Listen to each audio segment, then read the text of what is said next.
Nós somos muito felizes. São 50 anos de biblioteca. 50 anos, 85 anos de Igreja Batista Barão da Taquara. E há 50 anos atrás, nossa biblioteca começou a funcionar no dia 28 de abril de 1974. E nós estamos muito felizes com isso. Eu quero pedir o pessoal da projeção para projetar alguns depoimentos de pessoas que são muito valiosas e ficam no nosso coração aqui, fica no nosso coração a gratidão pelo ministério que eles desenvolveram à frente da biblioteca.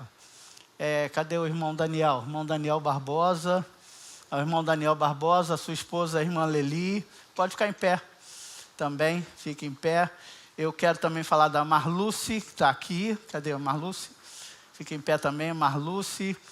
E o Alexandre Turola. Cadê o Alexandre? Não estou vendo o Alexandre, mas pode sentar. Muito obrigado. Deus seja louvado pela vida de vocês e vamos ouvi-los. Eu gostaria de aproveitar o aniversário da igreja e convidar você a estar aqui, a nos visitar, a conhecer o nosso acervo, a fazer o seu cadastro, renová-lo e aproveitar os livros que nós temos ferramenta para estar ajudando na edificação da sua fé. Temos uma equipe nova, muitos voluntários aqui na biblioteca e estamos esperando por você. Venha conhecer. Querida Igreja Batista Barão da Taquara, digníssimo pastor e professor Carlos Novaes, pastor Hudson, diretor da biblioteca local. É um prazer muito grande, uma honra muito grande minha, pessoal, participar dos 50 anos da biblioteca, lembrando que dificilmente no Brasil vamos encontrar uma igreja que tenha uma biblioteca há 50 anos. Esses 50 anos que tiveram quase 100 pessoas participando, ano após ano. Eu destaco que foi aqui na cidade de Nova Friburgo que foi lançada a campanha Cada Igreja Tendo uma Biblioteca, uma iniciativa da irmã saudosa Thelma Poubel, do pastorado do pastor Josué Benézer, jornalista, poeta, escritor, e todas essas circunstâncias, então, enaltecem o valor da biblioteca. Concluo dizendo o seguinte, que é preciso que a biblioteca seja valorizada, tenha visibilidade, semelhantemente às outras áreas da igreja, porque ela faz parte da estrutura da educação cristã de uma igreja. E nós, batistas, preservamos essa herança da educação cristã para todo o Brasil, como foi esses anos todos, em tempos passados. Eu agradeço, então, a minha participação e a minha colaboração eu darei, mesmo estando em Nova Friburgo. Obrigado. Graça e paz, amada igreja. É uma alegria muito grande estar aqui para trazer uma mensagem sobre a biblioteca que está completando 50 anos. Por eu ter feito parte por muitos anos desta amada igreja e ter sido diretora da biblioteca, eu quero passar para os irmãos as informações da importância da leitura, da importância de estar sempre ali, quando tiver a oportunidade, ir até a biblioteca para se ler e ficar bem atualizado, porque ali tem coisas novas, coisas para muitas mensagens de esperança, muita mensagem de cultura. Ali é a cultura. Sem a cultura, nós não caminhamos. E eu fui diretora, trabalhei com as crianças, fazendo a hora do conto, e as crianças viviam ali conosco, ficava ali por horas, lendo, brincando sobre as atividades bíblicas, e a hora do conto foi uma bênção na vida de todos. E nas minhas irmãs também, agradeço a elas por elas também ter me ajudado muito Foi a equipe muito boa, uma equipe maravilhosa. Parabéns, biblioteca. Bom dia, queridos irmãos. Estive à frente da biblioteca por 8 anos. Hoje estou aqui num dia tão especial de comemoração de 50 anos da biblioteca. No período que estive lá, fizemos várias atividades, hora do conto com as crianças na biblioteca. Houve também a hora do ventriloquismo, que a nossa irmã, a nossa querida irmã que está na glória, Sônia dos Anjos, fez a dramatização lá com bonequinho, as crianças gostaram muito. Fizemos vários saraus de poesia, entre eles um sarau especial homenageando as poetisas da nossa igreja. Foi muito gratificante esse período todo que estive lá. Mas algo foi muito marcante, não posso deixar de registrar aqui. A mudança da biblioteca, a modernização da biblioteca para receber o acervo do pastor Davi Malta.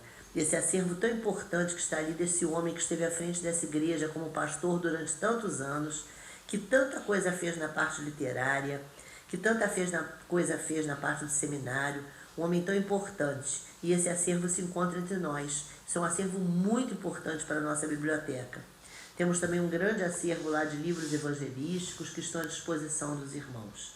Muito prazer em estar aqui comemorando e deixando esse legado agora para o pastor Hudson, que sei que irá representar de uma forma brilhante, como ele sempre faz em tudo que faz. Muito bem, é isso. E junto com essas palavras doces de quem já dirigiu a biblioteca, eu quero apresentar os novos irmãos que têm ajudado na biblioteca.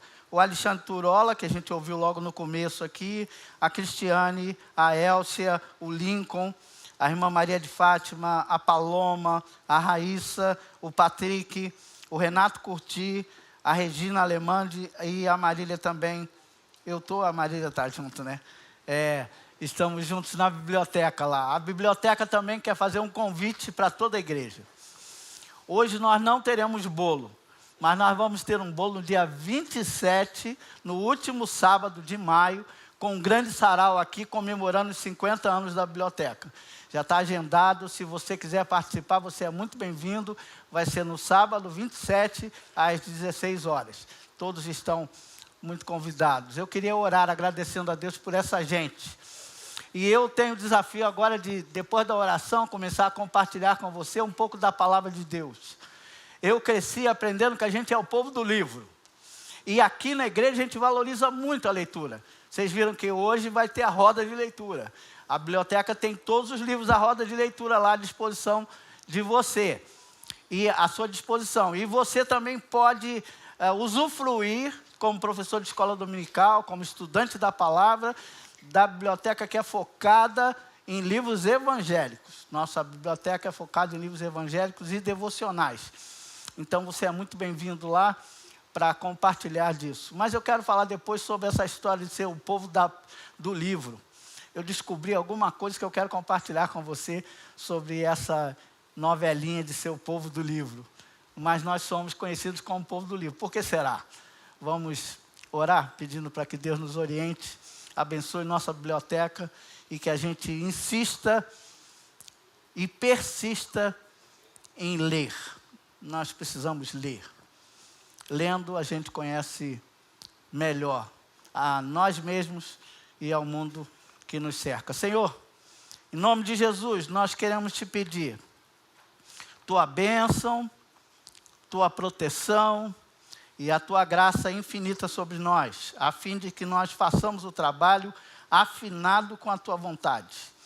Mas, acima de tudo, Senhor, revela-te a nós para que nós possamos andar afinados com a tua vontade, afinados com a tua palavra. Que cada pessoa dessa envolvida na biblioteca possa entender que é um servo e está ali para ajudar os outros irmãos a crescerem também. Nós oramos assim, em nome de Jesus. Amém.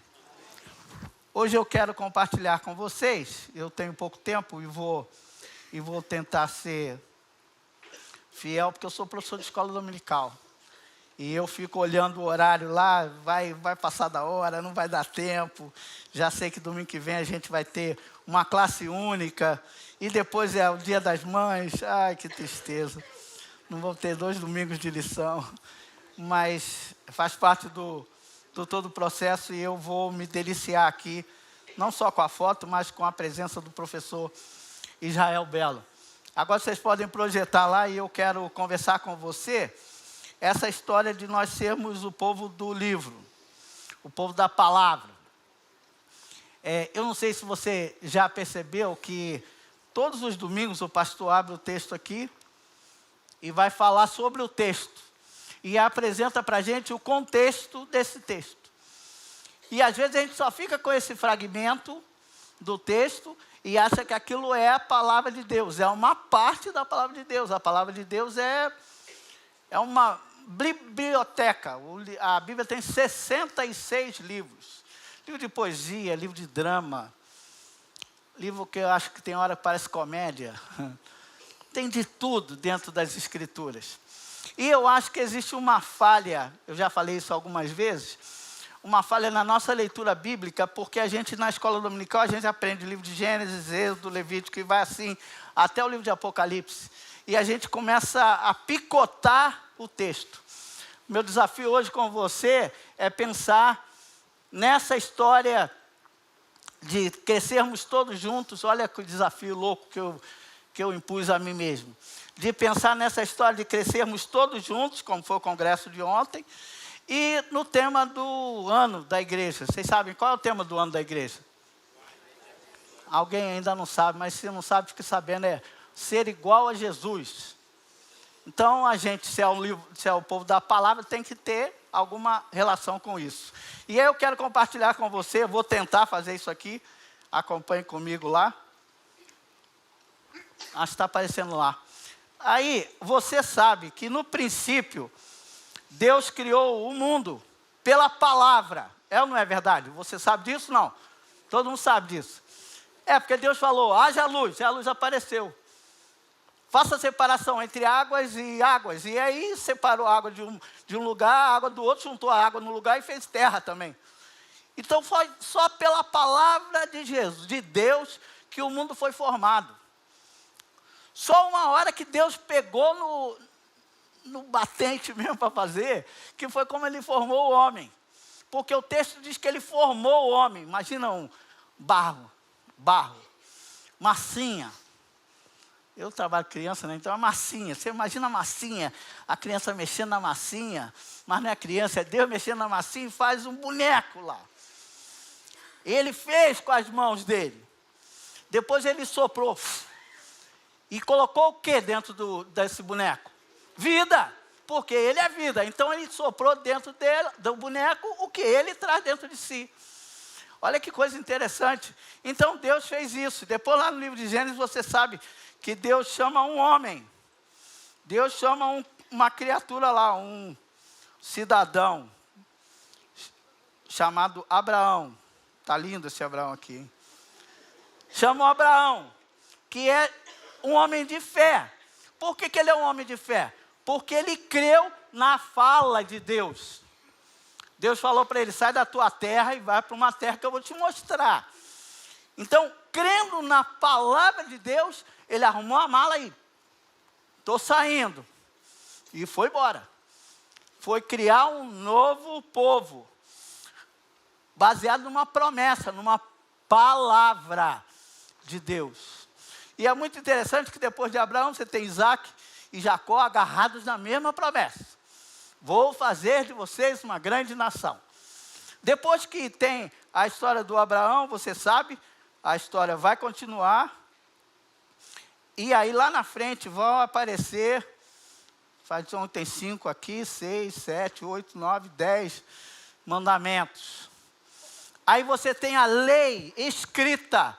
Agora ela já não é mais falada, ela é escrita. Escrita por quem? Pelo próprio Deus. Mas a lei escrita pelo próprio Deus, o que aconteceu com ela? Foi quebrada. E é muito interessante porque essa lei escrita foi parar dentro de uma caixa. A lei foi parar dentro de uma caixa. Eu não vou fazer os anjos em cima que é o propiciatório. Vai dentro de uma arca. E essa arca vai parar dentro de uma barraca, de um tabernáculo. Isso tudo aqui Deixa eu apagar aqui. Isso tudo aqui representava, não consegui, mais uma vez. Isso tudo aqui representava, agora foi. Isso tudo aqui representava a presença de Deus. Estão lembrados dessa história? Até aqui está todo mundo acompanhando? Também se não tiver, o que eu vou fazer, né? Estou tentando. Então, aí esse povo era guiado por esse tabernáculo. Onde o tabernáculo ia, você vai ver no texto lá, onde o tabernáculo ia, o povo que acampava ao lado do tabernáculo ia atrás. Está o tabernáculo, e aí quando a nuvem parava, o tabernáculo parava. Quando a nuvem levantava, o tabernáculo ia seguindo a nuvem. Era assim que funcionava. E o povo todo em torno da presença de Deus, do tabernáculo. Aí você sabe que uma hora eles chegam na terra prometida, e ficam acampados muito tempo em Siló. Só que depois tem o período dos juízes. E no período dos juízes, o último é Samuel, o primeiro rei é Davi, ou é Saul.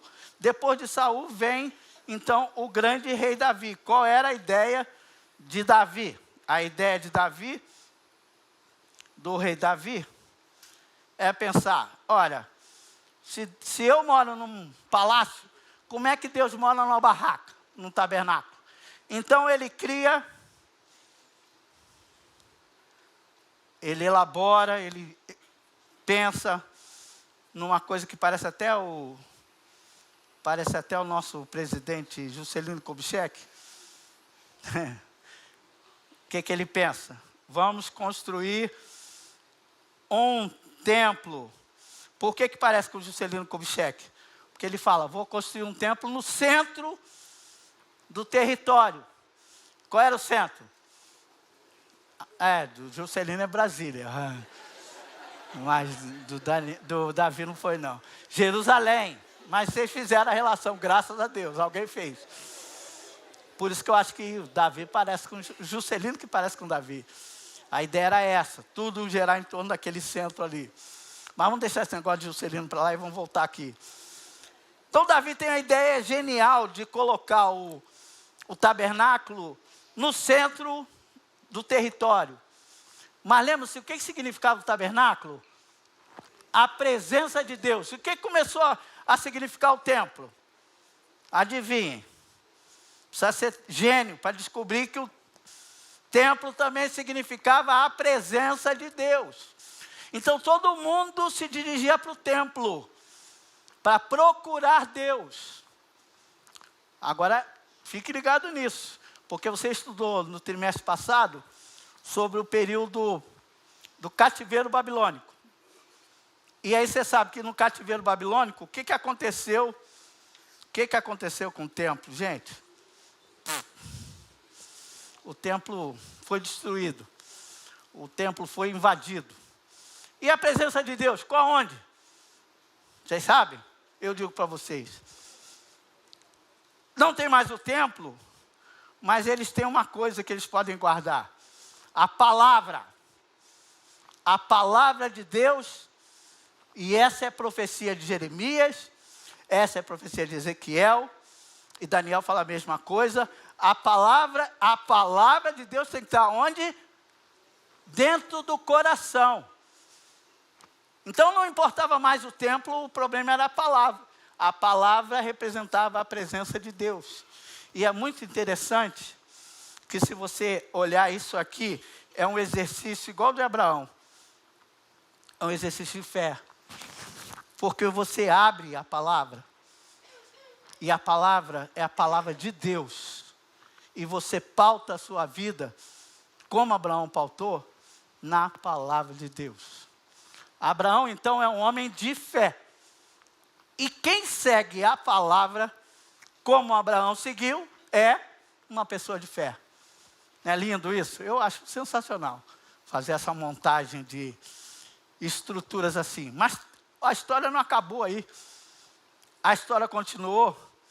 E a linda música que vocês acabaram de cantar sobre a graça de Deus. Sabe por quê que eu acho linda? Porque Deus não apenas ficou na palavra escrita, na palavra da fé, na palavra revelada.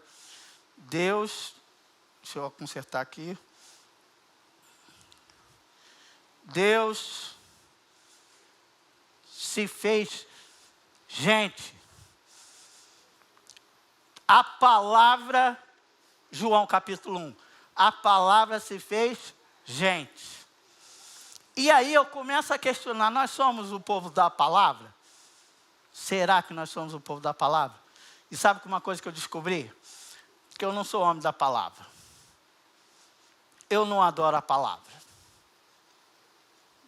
Nós adoramos uma pessoa, Jesus. E Jesus falou, João 5, você pode abrir lá, João 5. Vocês erram, porque vocês não conhecem as Escrituras. Elas mostram, elas falam de mim. Por que eu estudo a Bíblia? Porque a Bíblia me revela Jesus. Se eu quero descobrir quem é Jesus, eu leio as Escrituras. E aí eu me lembro de outro texto. Outro texto de Lucas, capítulo 24. Abra lá sua Bíblia, Lucas 24. 2 discípulos estavam andando no caminho de Emaús. Jesus já tinha morrido, já tinha ressuscitado, já tinha aparecido a Maria, Pedro já tinha ido correndo para o sepulcro. Os caras jogaram a toalha e falaram, que historinha é essa? Eu vou embora. Meteram o pé, voltaram para casa. Enquanto eles estavam voltando, vê se não diz assim no seu texto aí. Enquanto eles estavam voltando para casa, apareceu alguém no meio deles dois e começou a conversar. O que está rolando? Claro que não está assim na sua Bíblia, né? Na minha eu leio desse jeito. O que está rolando aí? Por que vocês estão assim? Vocês estão meio acabrunhados? Você não está sabendo da novidade? Você não leu o Twitter? Não sabe nada? Não passaram para você no WhatsApp? Nada disso? Que é isso, cara? Tu não vê nem a Globo News? Sei lá, porque Globo News dizem que nunca para, né? Esse negócio todo.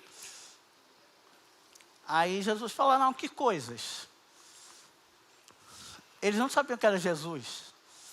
Aí ele pergunta, que coisas? A respeito, os dois que tinham saído fora falam, a respeito de Jesus, que é o Cristo, que ele morreu. E alguns dos nossos lá, ouviram a mulher falar que foi lá e não tinha nada. Depois foram correndo para lá. Aí depois lá na frente você vai ver assim, Jesus falando assim, vocês são uns tolos. Vocês não sabem nada. Dá uma olhada aí no seu texto. Qual o versículo que vai dizer assim? E começando por Moisés, e passando por todos os profetas, ia lhes ensinando o que dele estava escrito em toda a Escritura. Que aula, gente. Que vontade de ouvir essa aula. Jesus mesmo falando, e não é o pastor Falcão tem um livro, depois você pode ir na biblioteca que tem esse livro lá. Jesus do Gênesis ao Apocalipse. Aí ele fala, Jesus é o Criador, Jesus vai falando, cada livro com a conexão com Jesus. Pastor João Falcão Sobrinho escreveu esse livro. Mas imagine Jesus mesmo falando sobre o que estava escrito dele nas Escrituras. Mesmo assim, os irmãos tapados não entenderam nada. Aí como é que eles entenderam? No partir do pão, eles voltam correndo para Jerusalém. Que aula que Jesus deu enquanto eles voltavam, enquanto eles iam pelo caminho. Então, nós não somos o povo do livro. As pessoas lá fora podem falar, esse pessoal anda com livro. Mas não é por causa do livro. É por causa do que o livro revela para a gente. Você quer conhecer Jesus, tem que conhecer o Antigo Testamento, o Novo Testamento, o contexto em que ele foi escrito, para que você faça essa conexão e você seja abençoado, você cresça, amadureça. Senão você vai ser levado, como o pastor falou ontem, por qualquer conversinha mole. A balança aqui foi porque qualquer onda. qualquer conversinha mole vai te enrolar. E o pessoal é bom de conversa mole, viu?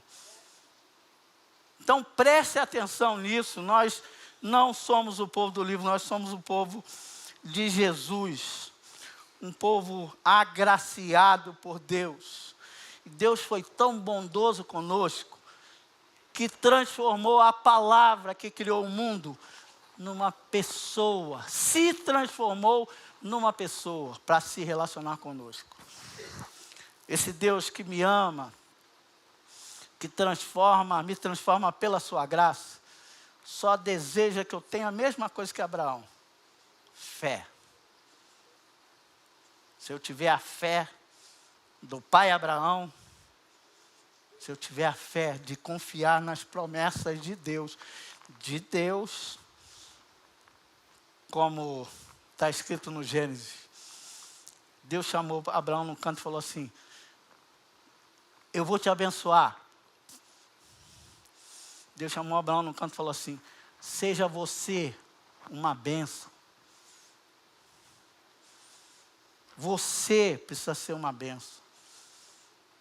Eu só quero caminhar para o final, dizendo para você que isso me impactou muito a vida inteira. Sabe por quê? Porque eu fui criado numa igreja. Fui apresentado numa igreja. Meu avô queria ser diácono. E ele não podia ser diácono. Sabe por quê? Porque ele não sabia ler. Aí o pastor Antílio falou assim: não posso ter um diácono que não saiba ler. Meu avô, velhinho, aprendeu a ler. Sabe para quê? Para ser diácono. Sabe para quê? Para servir.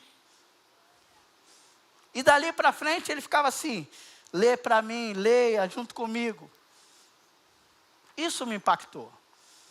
Eu leio tudo? Não. Mas eu gosto de ler. E a gente precisa desenvolver o prazer da leitura. E o prazer da leitura é como comer jiló. Quem gosta de jiló, levanta a mão aí. Rapaz, segredo do jiló, muita gente gosta de... Deus abençoe vocês então. Quem não gosta de jiló, levanta a mão. Tem muita gente também que não gosta de jiló. Jiló, amigo, é igual fígado. Pastor não gosta de fígado. Depende do acompanhamento.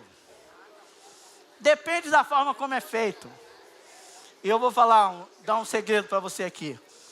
Procure alguma coisa para ler que te dê prazer, que te dê satisfação. Você gosta de história? Procure histórias na Bíblia. Você gosta de romance? Procure romance na Bíblia. Comece por aí. Você gosta de investigar as coisas? Vai ler Eclesiastes para você ver. Você vai ficar doido. Nossa, a cabeça vai a mil. E é muito interessante que a gente vai tomando gosto e sentindo prazer. E o mais importante disso tudo é que a gente vai desenvolvendo intimidade com o Deus que fez o mundo pela sua palavra. A palavra de Deus, poderosa, é a palavra que começa a habitar em você quando você, não outra pessoa, quando você lê as Escrituras. Antigamente tinha caixa de promessas. Na minha casa tinha caixa de promessas. Todo dia de manhã minha mãe pegava uma promessa. Ficava lendo aquela promessa o dia inteiro. Chato toda a vida. Falando promessa. Depois falaram contra a caixa de promessas. Eu também sou. Mas a gente não lê nem a caixa de promessas. A gente coloca no rádio, você ouve alguém falar, abre você a sua Bíblia. Acesse você a sua Bíblia. Você tem leitura diária na escola dominical. Então não tem desculpa, não sei o que eu vou ler. Lê o que recomendo a você. Eu acho que domingo que vem a gente vai ter uma aula de como a Bíblia é escrita. E tenho certeza que os irmãos vão sentir ainda mais prazer nisso tudo. 4 coisas eu quero pontuar para acabar. É para acabar mesmo. Esse negócio de vou quase acabar é fogo, né? Isso aqui são minhas anotações de ontem. Eu vou criar um novo aqui. Desculpa. Bem, na caminhada que eu e você temos, na caminhada, na vida, todo dia, eu boto o pé na estrada, e aí eu descubro algumas coisas. Número 1, eu descubro que o que eu falo e o que eu penso tem que estar cheio de Cristo. Vamos falar juntos? Eu descubro que o que eu falo e o que eu penso deve estar cheio de Cristo. O que você fala, o que você pensa tem que estar cheio de Cristo. Porque o pecado é o contrário disso. Número 2, que eu aprendo com isso. Por onde eu andar, eu tenho que carregar o que está dentro de mim. Como a arca, lembra da arca lá? A arca ia onde o tabernáculo ia, e onde iam estava a presença de Deus. Por onde eu for, Jesus tabernacula comigo. Jesus habita em mim. Então, a presença de Deus tem que estar onde eu estou. Segunda coisa. Terceira coisa que eu aprendo com isso. O que eu tiver que enfrentar na vida, eu falo isso com dor, mas é assim. O que eu tiver que enfrentar na vida, eu enfrento com Cristo. É com Ele. É Ele que está dentro de mim. É Ele que vai estar comigo quando eu passar pelo vale das sombras da morte. É com Cristo. E, finalmente, não menos importante, então aqui, falar. Falar ou pensar. Aqui, por onde eu andar. Aqui, o que eu enfrentar. Não vai dar. Enfrentar. Você já entendeu? E onde eu estiver, enquanto eu viver, eu preciso deixar claro para as outras pessoas em quem eu tenho crido. Eu escolhi servir a Deus. Eu quero que você ore comigo, pedindo para que Deus te dê força, te dê a fé necessária, para que você não seja a pessoa do livro. Você não adore o livro, mas você gosta do livro porque o livro mostra quem é o Jesus a quem você ama. Quem a gente acabou de cantar aqui, ou acabou de ouvir eles cantando, é graça sem merecimento. E se você ainda não experimentou esse Jesus, que é a graça de Deus, que é a palavra de Deus revelada, ele atravessou a morte do outro lado e falou, se você estiver comigo, você atravessa a morte também para o outro lado, porque você vai viver eternamente. Mas o eternamente começa agora, aqui, nessa hora. Baixe sua cabeça e ore comigo. Senhor Deus, nós queremos te agradecer pela tua palavra rica. Nós queremos te agradecer porque a tua palavra é viva. Porque a tua palavra corta nossa alma até a divisão do espírito. Muito obrigado, porque o Senhor se revelou na pessoa de Jesus. E muito obrigado, porque tudo isso tem coerência. Tudo isso tem coerência, porque Jesus é parte do Senhor. Muito obrigado, Deus. Fica com o desejo de cada coração aqui. E o que nós queremos é esconder a tua palavra dentro do nosso coração, para que a gente fique forte, maduro, e que finalmente nós nos pareçamos com Jesus. É em nome dele que nós oramos. Amém, amém.